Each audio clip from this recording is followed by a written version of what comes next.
Assalamualaikum warahmatullahi wabarakatuh. Saya atas nama Nasrullah dari kelas reguler C ingin menjelaskan tentang penyakit diabetes. Yang pertama,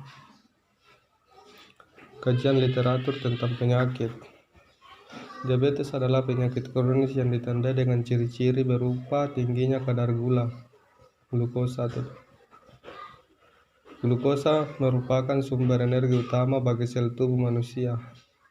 Glukosa yang menumpuk di dalam darah akibat tidak diserap sel tubuh dengan baik dapat menimbulkan berbagai gangguan organ tubuh.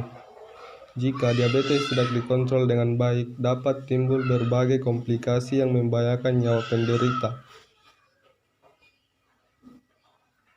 Faktor pemicu atau penyebab penyakit diabetes disebabkan karena adanya gangguan dalam tubuh sehingga tubuh tidak mampu menggunakan glukosa darah ke dalam sel, sehingga glukosa menumpuk dalam darah.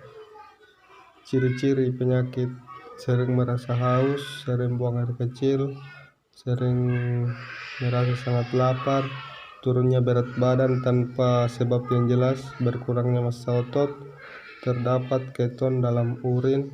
Keton adalah produk sisa dari pemecahan otot dan lemak. Pengobatan secara tradisional daun kerseng.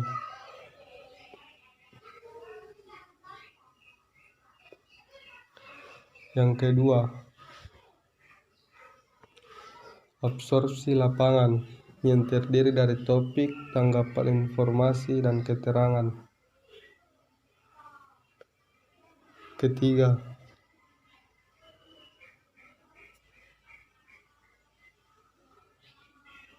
proses inventarisasi tanaman obat yang digunakan dalam pengobatan penyakit diabetes.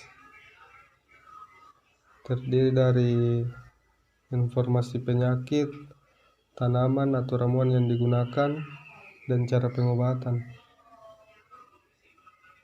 Keempat,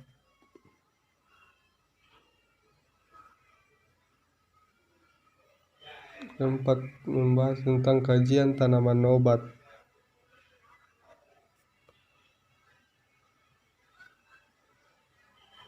Tanaman. Ini adalah tabel tanaman. Ini adalah tabel data tanaman.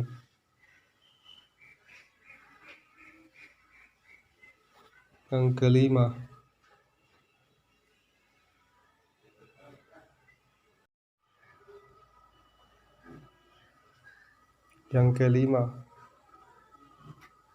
bab pertama membahas tentang latar belakang, tujuan khusus, manfaat. Bab kedua membahas tentang gambaran umum masyarakat sasaran. Bab keempat, metode pelaksanaan. Bab kelima, biaya dan jadwal kegiatan.